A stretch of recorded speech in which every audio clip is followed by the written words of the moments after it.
Hi guys, welcome back to my channel.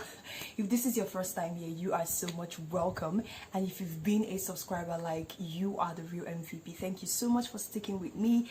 And if you've not subscribed, you should consider subscribing, and when you subscribe, turn the bell beside this subscription button on, just so that whenever I post a new video, you get notified. So let's get right into this video.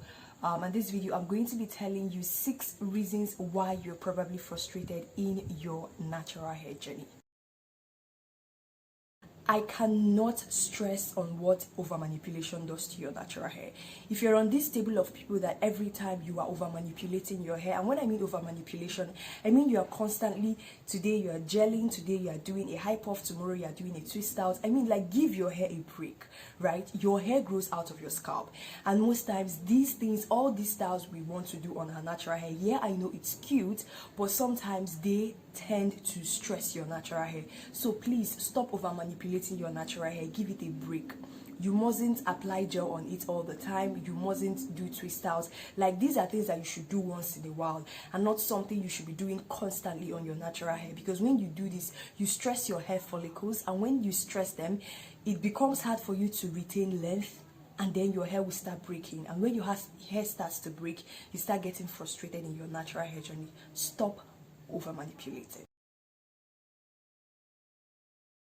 This is so true, y'all. I've been making this mistake in the longest time. I know this feeling when maybe you put braids, or you just make your hair, right? You make braids, and after 1 week, you can't wait to take down the braids to see the new growth on your hair. You can't wait to see the new natural hair that has come out of your scalp. I understand that feeling, but you notice that why it's called a protective style rather, is that it tends to protect your hair, and when it protects your hair, it prevents you from constantly touching it and trying to over manipulate it. So what's the essence of wearing or going to get a protective style when you cannot wear it for close to like 4 weeks? The best, or the long duration of time for you to wear a protective style is highest 4 weeks, or let's say 5 weeks. Especially if you fixed something like faux locks, I advise you wear it for like 5 weeks. Please stop wearing your protective styles for a short period of time, like 2 weeks, and then you take it off. You did not protect anything. You just deceived yourself. And another reason I said your protective styles are not protecting anything is we tend to do this a lot, and I understand sometimes we braid our hair because we just get bored of touching the natural hair, right? You don't want to be seeing it, and then you braid it. But please do not neglect your natural hair when it's a braid, twist, faux locks, cornrows, even especially when you are wearing a wig, right? You weave your hair, you leave them in cornrows so that you can wear a wig. Please do not neglect your hair. I have a video on my channel showing how you can take care of your hair when it's cornrows for weeks, okay, so that you don't neglect your hair. This routine takes me like 2 minutes and I'm done with it. So please, when you protective style your hair, please make sure that you leave it on your hair at least 3 weeks maximum, or 4 weeks, right? And when you do that, do not neglect your hair in that protective style. Don't forget that moisturizing is very, very key to retaining length in your natural hair journey, and of course oiling your scalp. I'll leave the link to that video in the description box so you can check it out. Please do not neglect your natural hair when it is in a protective style, because when you do, you will get frustrated, because your hair will stop retaining length and you won't like yourself. So I used to be a victim of this, and I'm going to explain what I mean by hair type over expectations. So when you go natural for the first time, you get curious, right? You want to know what your natural hair can do and what your natural hair cannot do. And trust me, natural hair is so versatile. So you come on YouTube and then you start watching natural hair tutorials. And one mistake that I see a lot of people make is they go and they watch tutorials of people that do not have the same hair texture like theirs. Don't get me wrong. If you are a fan of, let's say, a YouTuber or a natural hair influencer, and you know your hair textures are quite different, it's okay. But when you go and watch these tutorials, for instance, a wash and go hairstyle, right? A wash and go style on someone that has type 3 natural hair, the results will be different from what I get on my type 4 kinky, like very kinky, 4C tightly curled hair. That is just the plain truth.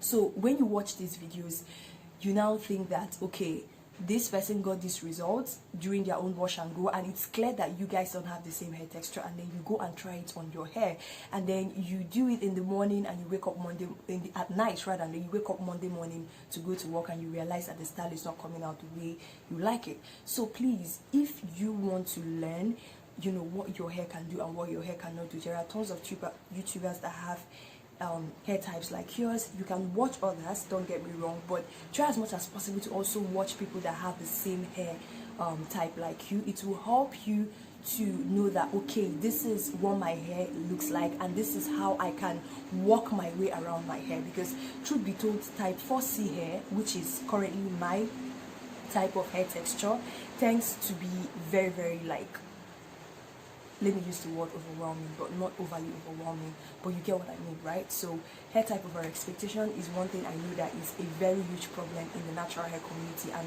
people tend to get frustrated a lot, tons of times. So I don't know if you can hear that rain stuff. So it's beginning to rain, so I just hope it doesn't affect the audio quality of this video, but let's keep going.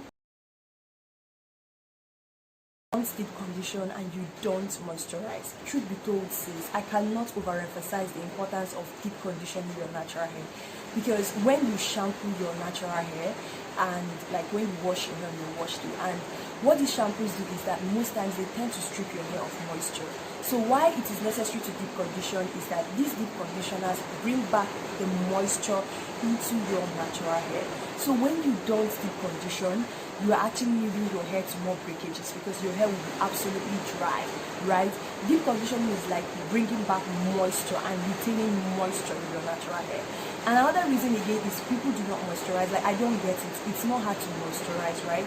When you wake up in the morning, or you can do this twice a week, right? It's not something that takes time. Just get a good slatter your leave-in conditioner on your hair, and then when you apply it, use your hands to like gently like rake it in, just so it gets into your hair.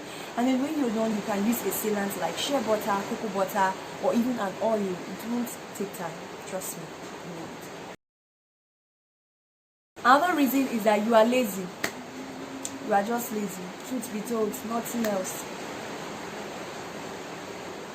And yeah, I understand that, you know, we quite have a lot of schedules and things might like get along the way, right? But I feel like basic things like moisturizing your hair and sealing with a butter, it doesn't take time.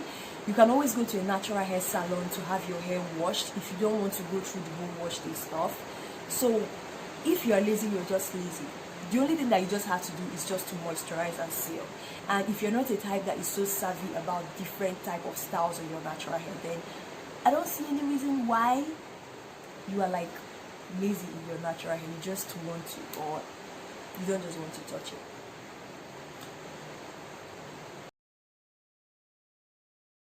The last reason is you do not have a healthy regimen and the wrong products. So most times when I ask people, so what's your natural hair routine like? They're like, what's that?